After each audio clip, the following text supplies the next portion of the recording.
Plumes of black smoke were seen billowing from an oil refinery in Russia Thursday after a massive Ukrainian drone attack. Ukrainian President Volodymyr Zelensky said Kyiv hit the facility in the Yaroslavl region and another in Bashkortostan, more than 1,300 kilometers from the front line.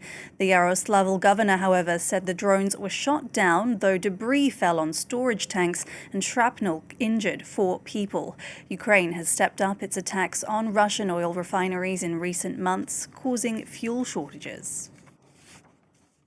Meanwhile, at least 10 people died in Russian attacks across Ukraine, according to local authorities. That includes 3 people killed in the northern Sumy region. A dozen residents were also injured in an attack by guided aerial bombs in the city of Sumy itself, according to police. And in the port of Odessa, at least 1 person died in an attack on a ship carrying Ukrainian grain, according to the regional governor. Well, for more, we can cross to France 24's Emmanuelle Chaze, who's standing by in Kharkiv. Emmanuelle, tell us what more we know about these latest strikes on Ukraine. In Ukraine, Carrie, Russia struck again in this region, in Kharkiv region. 2 railway workers were killed in the station of Lozova. This is the last station between the regions of Kharkiv and Donetsk. And, this past few months, we've seen an increasing amount of strikes on railway infrastructure also, and that is just the latest of those strikes. You have to keep in mind that when you travel with trains, by train in Ukraine, you actually have to count on 1 or several evacuations during the journey, because even passenger trains are being targeted. We're not talking about cargo trains. We're not talking about some military infrastructure. We're talking about passenger trains there. So 2 people killed in Lozova, also elsewhere in Kharkiv region.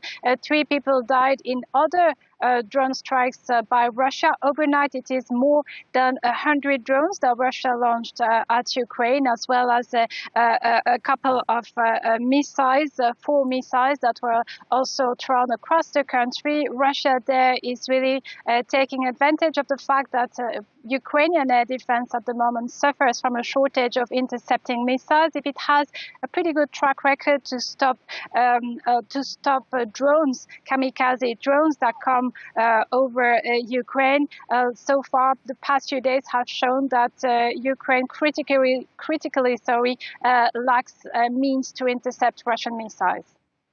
Meanwhile, Emmanuelle, Ukraine has been striking oil refineries in Russia. Is this all part of a strategy to put pressure on Russian energy?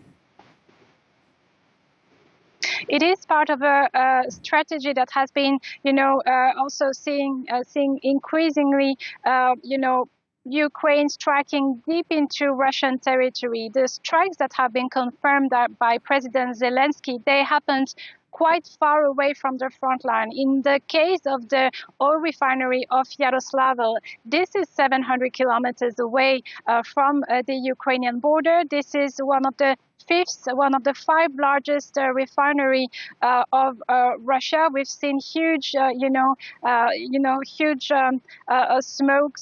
smoke curtains over this refinery. There's also been a strike further away in the eastern part of Russia, more than 1,300 kilometers away from Ukraine. This is what Volodymyr Zelensky calls long-range sanctions. The goal for Kyiv is to really hinder Russia's economy and therefore Russia's capacity to wage its war of aggression against Ukraine.